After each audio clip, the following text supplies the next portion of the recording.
அதுக்காக அது அந்த கூட்டத்துக்கு துணை முதல்வரையும் கூப்பிடுங்க. இங்கேயும் துணை முதல்வர் இருக்காரு, அங்க தெலுங்கானாலையும் பவன் கல்யாண் இருக்காரு. ஒரே நேரத்தில் 2 பேர் திரையுலகத்துல இருந்து துணை முதல்வர் இருக்காங்க. அவரும் நம்ம வீட்டு பிள்ளைதான். யாரு? மாண்புமிகு உதயநிதி ஸ்டாலின்.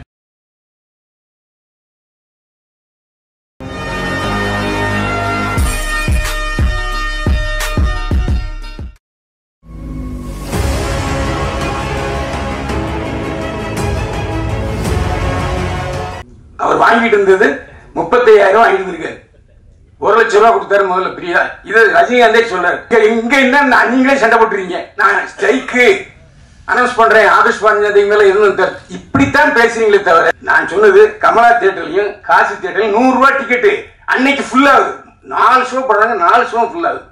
அப்ப என்ன அர்த்தம்? எந்த பிரச்சனையும் பேச்சுவார்த்தையெல்லாம் தீர்க்க முடியுமா தவிர இதுல இருந்து நான் ஸ்ட்ரைக் பண்ண போறேன், அது பண்ண போறேன்னு சொன்னா சொல்லாதீங்க.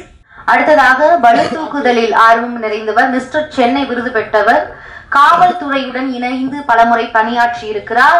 நகைச்சுவை நடிகர், துணை நடிகர், பத்திரிகையாளர் பயில்வான் ரங்கநாதன் அவர்களை மேடைக்கு அழைக்கிறேன் ஒரு சில வார்த்தைகளை பகிர்ந்து கொள்ள. அனைவருக்கும் என்னுடைய நன்றி. ட்ரெய்லர் பார்த்தேன். உண்மையிலே அந்த 2 கதாநாயகரும் நல்லா நடிச்சிருந்தாங்க.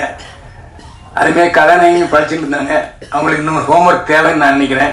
பாடலும் அருமையா இருந்தது. ஒளிப்பதிவாளர் திறமையை காட்டியிருந்தார். முக்கியமான விஷயம், 2 இயக்குநர்கள் பேசினாங்க.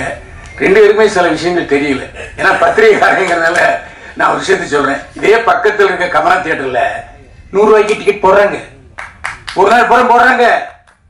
காசி தியேட்டர்ல ஒரு நாளைக்கு 100 ரூபாய்க்கு டிக்கெட் போடுறாங்க. புதன்கிழமை அங்க போடுறாங்க, இங்கே அதே புதன்கிழமை போடுறாங்க. இதே பாரம்பரியம் போடுறதுக்கு என்ன கேடு? அங்க சிஎஸ்டி இல்லையா? சோ தெரிந்து கொள்ளுங்கள். இந்த மாதிரி 2 திரையங்கம் முன்னு வந்திருக்கு. உட்கார்ந்து பேசுங்க. எதுக்கு புரோக்கர்களை நம்புறீங்க? இது ஒரு கேள்வி. இன்னொரு கேள்வி, அவரு சொல்றதுக்கு பயந்தாரு. நான் சொல்றதுக்கு பயப்பட மாட்டேன். சன் பிக்சர்ஸ், ரெட் ஜெயண்ட் 2 தான் பெரிய படங்கள் அப்புறம் வாங்குது. தயாரிப்பாளர்கள், இயக்குநர்கள் போய் உட்காருங்க, 2 பேரையும் கூப்பிடுங்க. என்ன பிரச்சனை சொல்லுங்க. உங்க படத்தெல்லாம் நீங்க 100 ரூபாய்க்கு டிக்கெட் போடுறோம், பேசுங்க. இதையே செய்ய மாட்டீங்க. அதான் என்னுடைய கோரிக்கை. அதுக்காக அது அந்த கூட்டத்துக்கு துணை முதல்வரையும் கூப்பிடுங்க. இங்கேயும் துணை முதல்வர் இருக்காரு, அங்க தெலுங்கானாலையும் பவன் கல்யாண் இருக்காரு. ஒரே நேரத்தில் 2 பேர் திரையுலகத்துல இருந்து துணை முதல்வர் இருக்காங்க. அவரும் நம்ம வீட்டு பிள்ளைதான். யாரு? மாண்புமிகு உதயநிதி ஸ்டாலின். துணை முதல்வரையும் கூப்பிட்டுருங்க, ரெட் ஜெயண்டையும் கூப்பிடுங்க, சன் பிக்சர்ஸையும் கூப்பிடுங்க, இயக்குநரையும் கூப்பிடுங்க, தயாரிப்பாளையும் கூப்பிடுங்க. உட்கார்ந்து பேசுங்க. ஒரு 3 நாள்ல தீர்வு வருதா இல்லையான்னு பாருங்க. 3 நாள்ல தீர்வு வந்துடும். இங்க என்ன நீங்களே சண்டை போட்டுறீங்க, நான் ஸ்ட்ரைக்கு அனௌன்ஸ் பண்றேன், ஆகஸ்ட் 15 மேல இருந்து இப்படித்தான் பேசுறீங்களே தவிர வேலை நிறுத்த. அதான் சூப்பர் ஸ்டார் ரஜினிகாந்த் சொன்னார். எதுக்கு வேலை நிறுத்தம்? நான் வேலை நிறுத்தம் செய்ய மாட்டேன். வேலை நிறுத்தம் முடிச்சாரா இல்லையா ரஜினி? வேலை நிறுத்தங்கிற பேச்சே இங்க வேண்டியது இல்லை. படம் எடுக்க எல்லாரும் ரெடியா இருக்காங்க. நீங்க பேச்சுவார்த்தைக்கு தயாரா? என்னுடைய கேள்வி. ஏன்னா நீங்க எல்லாம் மேலோட்டமா பேசுறீங்க. நான் டிஸ்ட்ரிபியூட்டர்ஸ் பேசுறேன், தியேட்டருக்காரங்கிட்ட பேசுறேன், தயாரிப்பாளர்கிட்ட பேசுறேன், நடிகர்கிட்டையும் பேசுறேன். நடிகர்களா சம்பளத்தை உயர்றாங்க? நீங்க தானே சம்பளத்தை உயர்றீங்க. நான் பல நடிகர்கிட்ட பேசிட்டேன். நாங்க வைத்தவே இல்லை. நீங்க இப்ப கூட ரசிகர் சொன்னாரு, நான் 35 லட்சம் ரூபாய் சம்பளம் வாங்கிட்டு இருந்தேன். பிரியா படத்துக்கு தயாரிப்பாளர் கதையோசனர் பஞ்சரசல் தான் சொன்னாரு, யோ என்னையா நீ, உனக்கு விவரம் தெரியாம நீ 35 வாங்கிட்டு இருக்க, 1,10,000 சம்பளையா? அவர் வாங்கிட்டு இருந்தது 35,000 வாங்கிட்டு இருக்காரு. 1 லட்சம் ரூபாய் கொடுத்தாரு முதல்ல பிரியா. இது ரஜினிகாந்தே சொல்றாரு. அப்போ நீங்க தான் சம்பளத்தை ஏத்துறீங்க. போட்டி போட்டு 4 பேர் போறீங்க, ஏத்துறாங்க. டிமாண்ட் இருக்கும்போது விற்கதானே செய்வாங்க. அதுக்கே நடிகர்களை குறை சொல்றீங்க. இந்த 2 பேர் சிம்புவும் தனுஷும் பேச்சு வார்த்தைக்கு படம் தயாரிக்கிறாங்களா இல்லையா? எந்த பிரச்சனையும் பேச்சுவார்த்தையெல்லாம் தீர்க்க முடியுமா தவிர இதுல இருந்து நான் ஸ்ட்ரைக் பண்ண போறேன், அது பண்ண போறேன்னு சொன்னா சொல்லாதீங்க. இன்னொன்னு, யூடியூபர்கள் இந்த காலத்துலயும் என்ன பொறுத்த வரைக்கும் நான் உண்மையை தான் பேசுவேன். நல்லா இருக்கேன், நல்லா இருக்கு, நல்லா இல்ல, தியேட்டருக்கு போகாதேன்னு சொல்லியிருக்கேன். எந்த யூடியூபர் சமாளிச்சு விமர்சனம் பண்றாங்க? இப்ப இந்த யூடியூபர் சமாளிச்சு நல்ல படம், நல்லா இல்லாத படத்துக்கு யாருக்காவது நல்லா இருக்குன்னு சொல்லிருக்கீங்களா? அந்த குற்றச்சாட்டை வாபஸ் வாங்கிங்க. நீங்க நடிச்ச படமே வெளிவரல, அதுவும் எங்களுக்கு தெரியும். ஆனா இப்பதான் நம்ம மவுங்காட்டேன்னு சொல்றீங்க. நாங்களாம் இருக்கோம்யா. நீங்க கதாநாயகன் நடிச்ச படம் வந்துச்சா? யார்கிட்ட கதை விடுறீங்க? இதெல்லாம் ஏன்ட்ட வேண்டாம். என்ன இன்னைக்கு 73 வயசாச்சு. 52 வயசு இதுலயே தான் கழிச்சிருக்கேன்.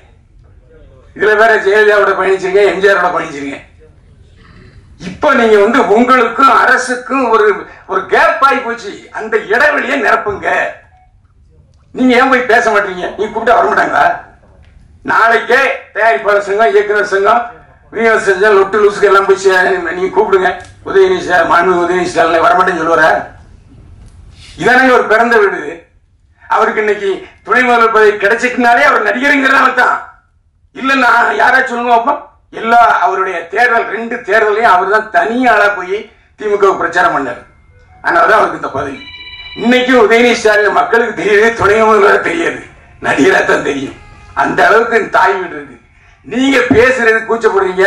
நடப்பு தயாரிப்பாளர் சங்கம், கில்டு, லொட்டு லொசுக்கு இதெல்லாம் வேண்டாம். எல்லாரும் ஒருங்கிணைத்து ஒரே பொருளா நான் சொன்னது கமலா தியேட்டர்லயும் காசி தியேட்டர்லயும் 100 ரூபாய் டிக்கெட்டு அன்னைக்கு ஃபுல் ஆகுது. 4 ஷோ போடுறாங்க, 4 ஷோ ஃபுல் ஆகுது. அப்ப என்ன அர்த்தம்?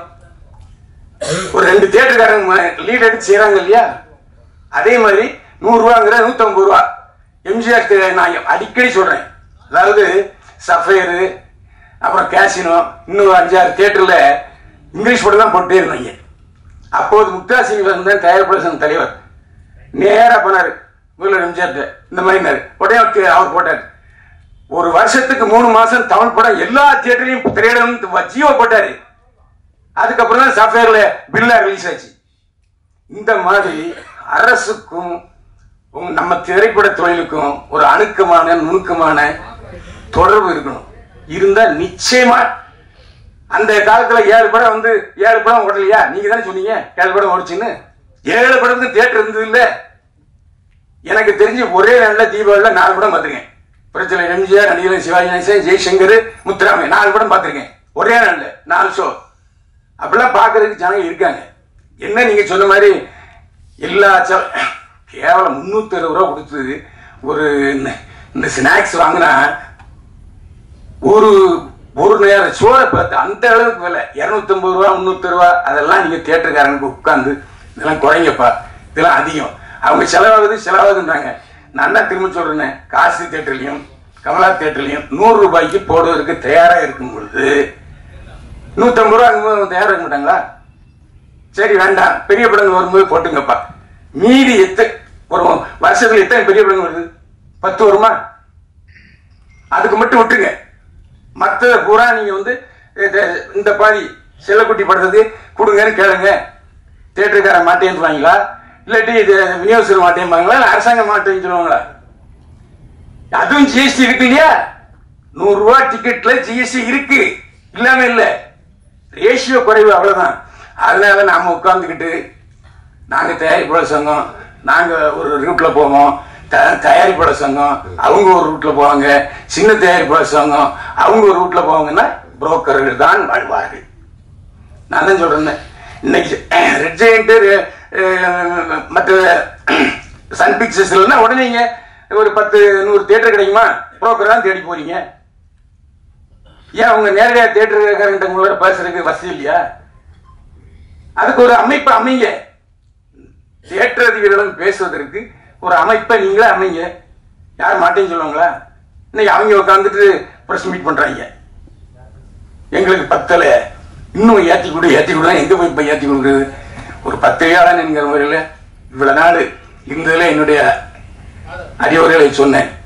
ஏன்னா என்ன காரணம்னா சில விஷயங்கள் தெரியாம இருக்காங்க. இந்த பேரரசுக்கும் சரி, உதயகுமாருக்கும் சரி, இந்த நான் இப்ப 2 தியேட்டர்ல 100 ரூபாய்க்கு போடுறது தெரியுமான்னா தெரியாது. அதுக்குதான் பத்திரிகாரன் தேவை. ஏன்னா எல்லா இடத்துலயும் மேயர் யாருன்னா பத்திரிகாரன் தான். ஆனா நீங்க என்னடா யூடியூப்காரங்க நல்லா இல்லாத படத்துக்கு கூட நல்லா இருக்குன்னு சொன்னான்னு சொல்றீங்க. அது நல்லது தானே இது? இப்ப நான் ஒருத்தர் இருக்கேன், ஒரு படத்தை கிளி தொங்க விட்டுருவேன். இன்னும் ஒரு 4 பேர் இருக்காங்க, பார்த்தவனே அண்ணே வணக்கண்ணே பார்த்துனே அப்படிம்பாங்க. அப்படிப்பட்ட சூழ்நிலை யூடியூபர்கள் இன்னைக்கு எல்லா படத்தையும் பாராட்டி எழுதுறாங்கன்னா உற்சாகப்படுத்துங்க. நீ நல்ல நல்ல படத்துக்கு இல்ல ஒரு தடவை பார்க்கலாம்னு சொல்லிட்டு அந்த விமர்சனத்தை வைக்காதீங்க தயவு செஞ்சு. பத்திரிகைக்காரங்க எல்லாருக்கும் தெரியும் எப்படி விமர்சனம் எழுதுறது, எப்படி விளம்பரம் வாங்குறது, எப்படி ப்ராஜெக்ட் பண்றதுன்னு தெரியும். அதனால நீங்க தயவு செஞ்சு உங்க சினிமாவில் நல்ல படம் எடுங்க. ஓடுற படம் ஓடாத படம் ரெண்டு தானே. இன்னைக்கு ஓடிடிங்கிற ஒரு தளம் இருக்கு. அந்த ஓடிடி தளத்துல பேசுங்க. ஓடிடி தளம் 4 தளம் இருக்கு இல்லையா, அவங்ககிட்ட பேசுங்க. முன்னாலேயாச்சும் சென்னை தமிழ்நாடு ரிலீஸ் இல்லைன்னா சிலோன் ரிலீஸ். சிலோன் தான் விற்பனை, அவ்வளவு விற்பனை. எம்ஜிஆர் படம் சிவாஜி படமும் சிலோன் தான் 100 நாள் ஓடும். ஓடிடி தளம் இப்ப திடீர்னு ஸ்ட்ரைக் பண்றான், மாட்டேங்கிறான். அவன் சவுக்கு கொடி காமிச்சிட்டான். ஸோ அவங்க கூப்பிட்டு உட்கார வச்சு என்ன உங்க பிரச்சனை, சின்ன படங்கள் வாங்குங்க, பேசுங்க. அதுதான் உங்களுக்கு நன்மையை போய்க்கும். வியாபார ஸ்தலங்கள் இப்ப சினிமா தியேட்டர்ல ஒரு வாரம் இப்ப எதுக்கு சினிமா தியேட்டர்ல வந்து திடீர்னு 3 நாள் சக்சஸ் மீட் வைக்கிறாங்க தெரியுமா? ஓடுற படத்துக்கும் சரி ஓடாத படத்துக்கும் சரி 3 நாள் சக்சஸ் மீட். என்ன காரணம்னா ஓடிடி பிரச்சனை இருக்கு. ஓடிடியில அந்த தளத்துல இந்த சக்சஸ் மீட் வச்சாதான் நிறைய பப்ளிசிட்டி ஆகுதுங்கிறதுனால தான். இதெல்லாம் தயவு செஞ்சு நீங்க அதை யோசிங்க, யோசிச்சு முடிவெடுங்க. நன்றி, வணக்கம்.